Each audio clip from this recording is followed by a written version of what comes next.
सार्थ श्री ज्ञानेश्वरी अध्याय 3 सारांश कर्मयोग. श्री भगवान श्रीकृष्णाने दुसऱ्या अध्यायात सूत्ररूपाने सांगितले की गीता हे मोक्ष प्राप्त करून देणारे ज्ञानप्रधान शास्त्र आहे. परंतु प्रत्यक्षात सांसारिक जीव अज्ञानाने बांधले गेले आहेत. त्यांना मोक्षपद प्राप्त करून घेण्याची योग्यता येणे जरूर आहे. त्यासाठी गीतेत भगवंतांनी 3ऱ्या अध्यायात कर्मोपासनेचा मार्ग सांगितला आहे. प्रारंभी अर्जुनाने विचारले, देवा, तू एका बाजूने कर्माचा निषेध करतोस आणि दुसऱ्या बाजूने तूच मला हिंसारूपी पाप करायला सांगतोस.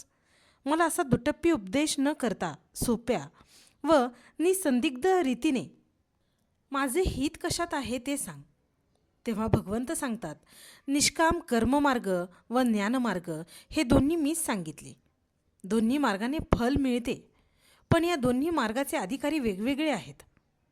मंद अधिकाऱ्यांनी ज्ञानमार्गाचा अवलंब करणे योग्य होणार नाही, कारण केवळ कर्म टाकल्याने कर्मत्याग होऊ शकत नाही. कर्मातीत झालेल्या साधकाला देखील देह असे तोपर्यंत कर्मत्याग करणे शक्य नाही. वासनायुक्त पुरुषांनी बाह्य कर्मेंद्रिय प्रवृत्तींचा निषेध केला तरी त्यात दांभिकपणा दिसून येतो खरा. निष्काम पुरुषाचे अंतःकरण शुद्ध असते. त्याची कर्मेंद्रिये व्यापार करताना दिसली तरीही तो त्यात आसक्त नसल्याने कर्ममुक्तच असतो. प्रत्येकाने अहंकार टाकून निष्काम बुद्धीने स्वकर्म करण्यातच हित आहे. त्याने कर्मबंधन लागता मोक्षप्रत जाता येते. स्वकर्माचा त्याग करणाऱ्याचा नाश होतो. स्वधर्माचरणात हितच आहे.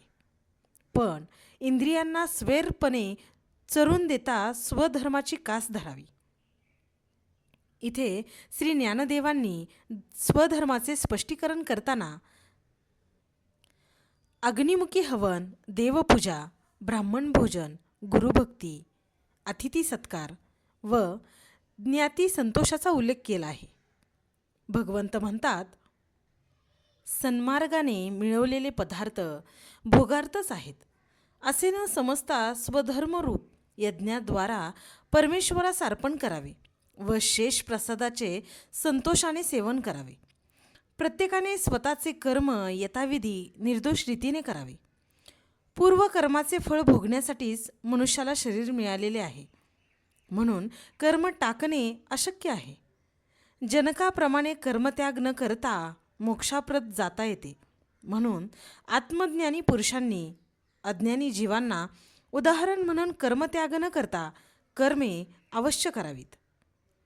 त्यांनी बहुरूप्याप्रमाणे अज्ञ लोकांसाठी स्वधर्माचरण करावे. कर्मे ही प्रकृतीच्या गुणानुसार इंद्रियांद्वारा होतात. ब्रह्मनिष्ठ पुरुष त्यात आसक्त होत नाहीत. त्यांचे कर्मता दात्म्य नसल्यामुळे ते कर्मबंधात सापडत नाहीत. पण जो कर्मात आसक्त होतो तो बंधात सापडतो. अर्जुना, लढणे हे क्षत्रियांचे कर्तव्य. तू युद्ध कर.